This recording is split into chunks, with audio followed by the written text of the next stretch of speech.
Welcome all. Sunscreen use பண்ணலாமா அவசியமா அப்படின்னு சில பேர் கேட்குறாங்க. இது எல்லாருக்குமான வீடியோ கிடையாது. ஏன்னா சன்ஸ்க்ரீன் அப்படிங்கிறது ஒரு காஸ்ட்லி காஸ்மெட்டிக். எல்லாராலையும் அஃபோர்ட் பண்ண முடியாது, எல்லாருக்கும் அவசியமும் இல்லை. ஸ்கின்னில் வர சின்ன சின்ன சேஞ்சஸ்லேருந்து ப்ரொடெக்ட் பண்ணணும்னு நினைக்கிறேன் அப்படிங்கிறவங்களுக்கான வீடியோ மட்டும்தான் இது. சன்ஸ்க்ரீன் அப்படின்னா என்ன? அது ஒரு கெமிக்கல். அப்ளை பண்ணும்போது சன்லைட்டில் இருக்கிற யூவி ரேஸ் வந்து ஸ்கின்னில் பட்டு ஸ்கின் சேஞ்சஸ் காஸ் பண்ணாமல் ப்ரொடெக்ட் பண்ணுறது தான் sunscreen.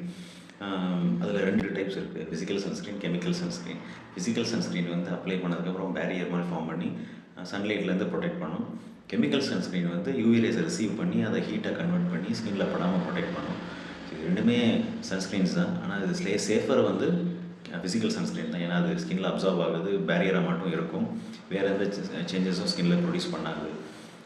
Harvard Institute of Public Health வந்து ஒரு ஸ்டடி பண்ணதில் வந்து SPF 30க்கு மேலே இருக்கிற சன்ஸ்க்ரீன் தான் பெட்டர், அதுதான் ப்ரொடெக்ட் பண்ணும் அப்படின்னு ப்ரூவ் பண்ணியிருக்காங்க. அதுவும் எப்படின்னா, நீங்கள் வெளியே போகிறதுக்கு 15 மினிட்ஸ் முன்னாடி அப்ளை பண்ணணும்.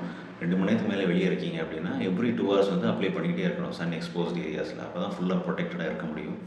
இப்போ சன்லைட் படாதனால விட்டமின் டி டிஃபிஷியன்சி வந்துடுமா அப்படின்னு சில பேர் கேட்குறாங்க. அது சில ஸ்டடீஸ்லேயுமே அதை ரோல் அவுட் பண்ணுறதுக்கு ப்ரூவ் பண்ணியிருக்காங்க. என்ன அப்படின்னா, விட்டமின் டி டிஃபிஷியன்சி காஸ் பண்ணுற அளவுக்கு சன்ஸ்க்ரீன் வந்து சன்லைட்டை பிளாக் பண்ணுறது இல்லை அப்படிங்கிறது அதோட ரிசல்ட்டு. ஸோ வெளியே 3 மணி நேரத்துக்கு மேலே இருக்கிறவங்க வந்து சன்ஸ்க்ரீன் தாராளமாக யூஸ் பண்ணலாம். யூஸ் பண்ண வேண்டாம்னு நினைக்கிறவங்க வந்து 3 மணி நேரத்துக்கு மேலே டைரக்ட் சன்லைட்டில் இல்லாமல் இருக்கிறது ரொம்ப நல்லது. Thank you for mode.